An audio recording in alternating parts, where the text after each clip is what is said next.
Hi, this is FPL Fem back with another video. So now this is my current draft for the new season. So I'm using this tool called Fantasy Football Hub. This is a paid tool, but we're going to go through my draft so far.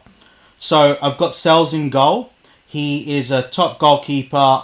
To be honest, I wasn't really feeling the 4.5 goalkeepers. So Nottingham Forest is a good defence. So with their up-and-coming fixtures, they've got Brentford, Crystal Palace, West Ham, Arsenal, Burnley, Sunderland, Newcastle. So these are not bad fixtures at all. Nottingham Forest normally get a good amount of clean sheets, so they got 13 last season. And so for 5 million, I think that's really good. The starting defence is Virgil van Dijk. So Virgil van Dijk, goes without saying, is one of the best defenders in the world. He plays for Liverpool, and Liverpool got a lot of clean sheets. So they got 14 clean sheets last season. So with that, he's also a goal threat from set pieces. So Bournemouth is not a bad fixture to start off with. Newcastle and Arsenal, I'm not too sure about. Burnley and Everton are good fixtures. So I think he's a good asset. So 6 million. So with him being 6 million, that gives me flexibility because I can either go to a Gabriel later on or move down to a Munoz, who is one of the best attacking defenders in the game. So that gives me flexibility. So that's why I chose Virgil van Dijk.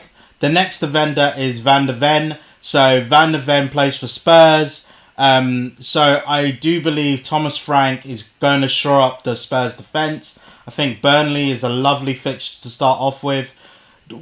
Thomas Frank is a better defensive-minded manager than Ange Postecoglou. And also they've got Polinia, who loves a tackle. So I mainly got Van der Ven because Spurs have got the fixtures. And one thing that I forgot to say about Virgil van Dijk is that even though he plays for Liverpool, he gets a good amount of defensive contributions. He's not a monster, but the combination of him being in a top side like Liverpool, getting the clean sheet, set pieces, I think he's a good one. And Murillo is the next one. So Murillo is plays for Nottingham Forest. I've got a nice double up there. So quickly get Murillo back. So with Murillo, so with Murillo, he's got a great amount of fixtures. So Brentford, Crystal Palace, West Ham, decent amount of clean sheets, and he was one of the top performers for DEFCON. So if I read a graphic correctly, he got DEFCON amount of actions, 84% of his games. So I'm hoping the combination of clean sheets and a good extra points with the DEFCON.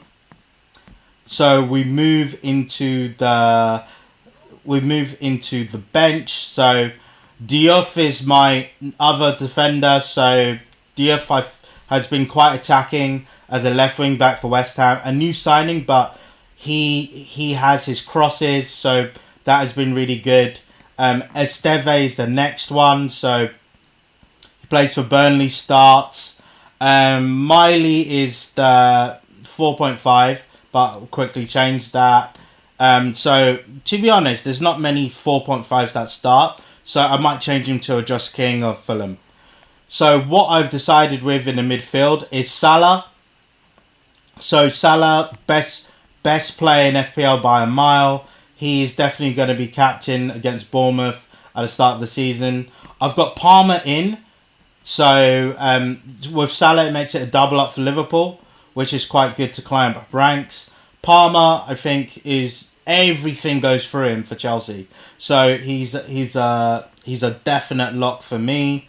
And for a nice double up for Chelsea, I've gone with Enzo Fernandez. So Enzo Fernandez, he got 6 goals and 8 assists, and I think he's going to get some more. So in some games, he's going to start off deep and make those third man runs. But then also there's going to be other games where Palmer's going to play off the right and Enzo's going to be the 10.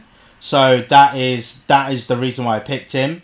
Rodgers is a doubt, so he's not for me. But the fourth midfielder slot is going to be Semenyo. So Semenyo got a good amount of points. So he got 165 points, and he is also good with DEFCON actions. So apart from the Liverpool game, he's actually got some really good fixtures. So Liverpool game, he might get something, he might not. But against Wolves at home, Spurs, I think Spurs, even though they're going to improve defensively, they're not solid as a team. Brighton, Newcastle, Newcastle without Isak, that could be wobbly. Leeds, Fulham. So yeah, he's got a good amount of fixtures, and I was quite pleased with that. And Miley, as you can see, is on the bench. That might get changed to Josh King, to be honest. So the front line, I've got Watkins. So Watkins has been flying through in pre-season. He's got 5 goals in pre-season, so he's been absolutely on fire. 9 million, so that gives me flexibility if he's off the boil. But also Gokeres is the same amount of points. I can downgrade to Etitike from Liverpool if I wanted to, who's 8.5. Sesko, if he goes off, who's 7.5. So that gives me flexibility, but I think he's been really good on form. He's been, historically, he's been really good with the goals. So last season, he got 16 goals and 8 assists, which is really good. And I think he'll get even more goals because there's no Rashford. Even though they've just got a new striker, Watkins is the main man. Newcastle is not a bad game to start off with. Brentford isn't. Crystal Palace, Everton, Sunderland, Fulham and Burnley. These are great games for me for a striker. These are all great games. I don't even see it being difficult. Newcastle might be a sticky one, but I generally think if Villa play their way, Watkins is going to be on the end of it. Even though Rodgers is out, Buendia is a good creative player, so I don't think his service would be too bad. Next in line is Wood. So it's a fraught between Wood and Marteta, but I'm gonna go with Wood at this moment in time. So with Wood, he's got Brentford, Crystal Palace, West Ham, Arsenal's the really hard game, Burnley, Sunderland, Newcastle. These are not bad games at all. Brentford are not that solid. Crystal Palace could be end to end. West Ham is a good game, and I also like the fact that he's got both 1 and 3 as home games. Arsenal away is always tricky. Burnley, even though away, I'm expecting them to be a lot leakier because they've sold Trafford, and they won't concede 16 goals in the Premier League. The Championship, the jump between the Championship and the Premier League is massive. Sunderland the next game after that, so I'm actually pleased with his run of games. So that's Chris Wood in. And last but not least is Evan Nilsson. So Evan Nilsson, again with Semenya. So a nice double up with Bournemouth. He got 10 goals and 5 assists. He was injured in the middle of the season, so I think that's going to improve. Nice differential there, 2.4%.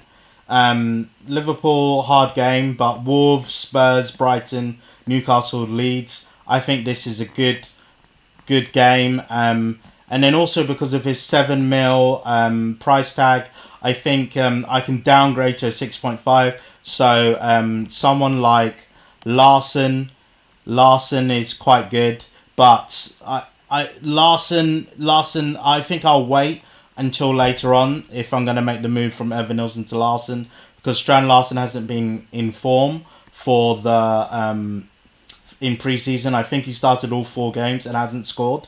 So originally it was a flip up between Evan Nilsson and Strand Larson, but with Evan Nilsson I feel more confident. He's a Champions League quality player. He used to play for Porto, and it's going to be his second season in the Premier League, so I'm expecting to improve. And goalkeeper is Darlow at the moment, but I'm actually going to change that to Dubravka because he's going to be the starting goalkeeper for Burnley. So he's only 4 mil. My main goalkeeper is going to be Sells, but it's always good to get a starter for 4 mil. So that is my draft at the moment. That's all the reasoning. I hope you like it. And like another thing is like with all these different price points, this gives you flexibility to jump to assets who are similar prices. So if I just drag here and show you all the strikers, so by having Watkins, you can just go to any striker: Marteta, TK, Gokares, João Pedro. Let's talk about João Pedro for a sec. So the reason why João Pedro isn't in my draft is I think he's a good player, but personally as a striker, I don't think he's clinical enough. If we look at his goals, so he got 10 goals and 6 assists for Brighton. I think it's too high in ownership, 54. And you've got to remember, like, I think at least 4 of those goals are penalties, and he's not going to get penalties at Chelsea. Yes, Chelsea are a better team than Brighton, but I just don't think he's going to light up in the Premier League. So I think he's more of a link-up player, so that's the reason why I haven't picked him. And Bowen, I'm not too sure about him. I wasn't in favour of him being changed from a forward. So, but if Bowen goes on form, I can change to him. That's the flexibility that Watkins can do. So that's it for this video. Don't forget to like, subscribe and share the video. This is FPL Fem and I'm out.